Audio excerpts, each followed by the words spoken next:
realize how important it is to the point where you never want to compromise because it's too important to compromise. Right? I think one of the great takeaways from any kind of japa workshop is when you come out, you upgrade your standard and you make an internal commitment that I'll never go below this standard. This is going to be my new standard. And every day I maintain this standard because I realize how valuable japa is and I don't want to harm myself by going below a standard. Does that make sense? So that's like a high level of japa realization. And I think if you see any devotee that's really into japa, you can see every day they chant good rounds. They don't some days chant good rounds, some days not. They're very steady because they have this realization of how important it is. Have you noticed that? Some people are just day in, day out, year after year, they're very deeply involved in their japa. They don't slack because they have a threshold. And internally they have a threshold. I will not allow myself to go below this threshold. It's too valuable. It's an internal commitment to excellence. Yes? What about devotees sometimes have so much service that they, let's say, serve 15, 16, 18 hours a day, and the next day they want just to get finished with the japa, because they are so tired. And there's a lot of times happening. What about those devotees? What about husbands? They have service, or I mean that means working and... There can be two sides to it. Some people are just too active, and some people just have too much service. Circumstance, yeah. I think it goes in answering your question. What's getting in the way? What would be getting in the way in your lifestyle? And that would be that you have too much going on that you can't focus, or you're too tired to chant. Part of what we went through as young devotees, and I'm sure today young devotees go through this, or many even older devotees, was that we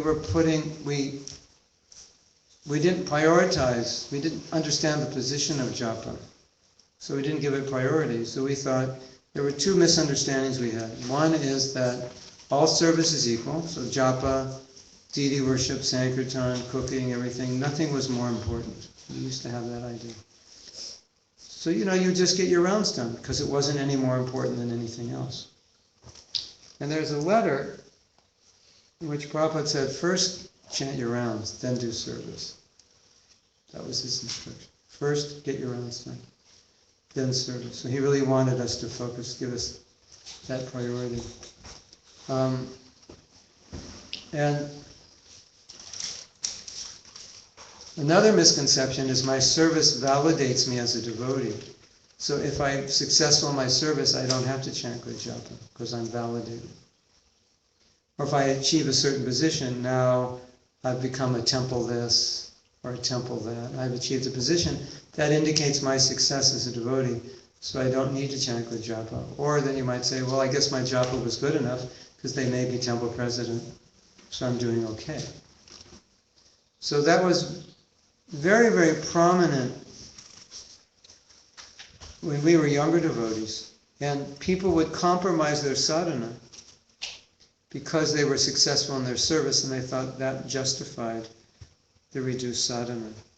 But the thing is, Prabhupada never said that. That was our own perception. Prabhupada stressed sadhana over and over and over and over and over and over, and he never stopped stressing it. And we came up with this idea, well, if you're successful in your service, you can minimize your sadhana. Or if you achieve a position, you can minimize it. So, you have that philosophy? You've heard? You have that? Yeah, it's just kind of a natural psychology that would develop.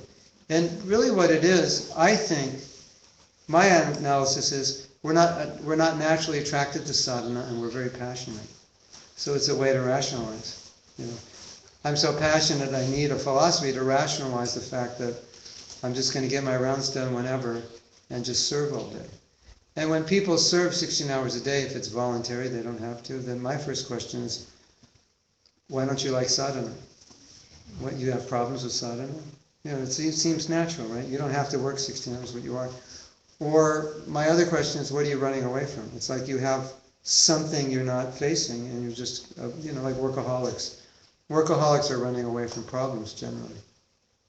They'd rather stay at the office and go home and deal with a wife that doesn't like them, and kids who become drug addicts, and just work, isn't it? So excessive work can be a form of escaping, something you don't want to face. But certainly, if it's voluntarily, you're volunteering to work 16 hours a day, and that results in minimizing your sadhana, then you have to think about that. That's a fault on your part. Yes?